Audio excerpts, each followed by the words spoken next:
Hello guys, welcome back to my channel. আমি তোমাদের সাথে আজকে খুবই ইজি ওয়েতে চিকেন রেজালার রেসিপিটা তোমাদের সাথে শেয়ার করে নেব। তো ফার্স্টেই কিছু কাজ রয়েছে, সমস্ত কিছু মশলা বা পেঁয়াজ রসুন এগুলো পেস্ট করে নেবো। তো ফার্স্টে রসুন আর লঙ্কাটা পেস্ট করে নিয়েছি, দেন পেঁয়াজটা খুব ভালোভাবে পেস্ট করে নেব। তারপরে নিয়ে নেব হচ্ছে পোস্ত আর চালমগজ, যেটা আমি ড্রাই একটু গ্রাইন্ড করে নেওয়ার পরে কাজু দিয়ে জল দিয়ে পেস্টটা করে নেব।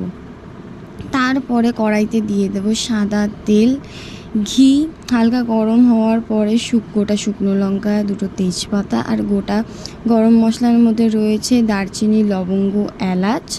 তো সেগুলো হালকা ভাজা হয়ে গেলে তার মধ্যে দিয়ে দেবো হচ্ছে রসুন আর লঙ্কার পেস্টটা।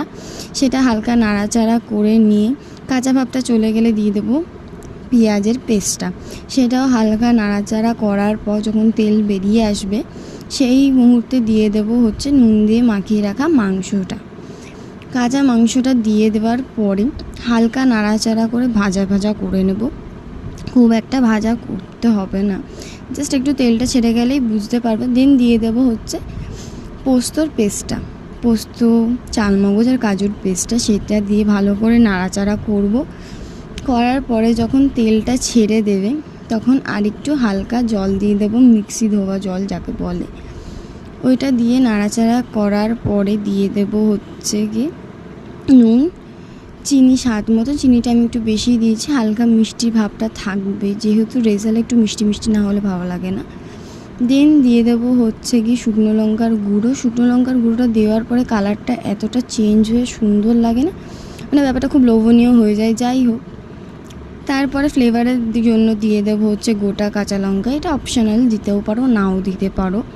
এরপরে দিয়ে দেবো ফ্যাটানো টক দই। তেলটা ছেড়ে দেওয়ার পরে দেখতে পাচ্ছ তোমরা, এবার ভালো করে নাড়াচাড়া করে মিশিয়ে নেব। দেন দেখছো তোমরা তেলটা আবার ছেড়ে গেছে। তারপরে দিয়ে দেবো পরিমাণ মতো জল সেদ্ধ হওয়ার জন্য। যখন জিনিসটা সেদ্ধ হয়ে যাবে, রান্না হয়ে যাবে, তখন দিয়ে দেবো হচ্ছে গরম মশলা গুঁড়ো, ঘি দিয়ে নাড়াচাড়া করে নামিয়ে নেব।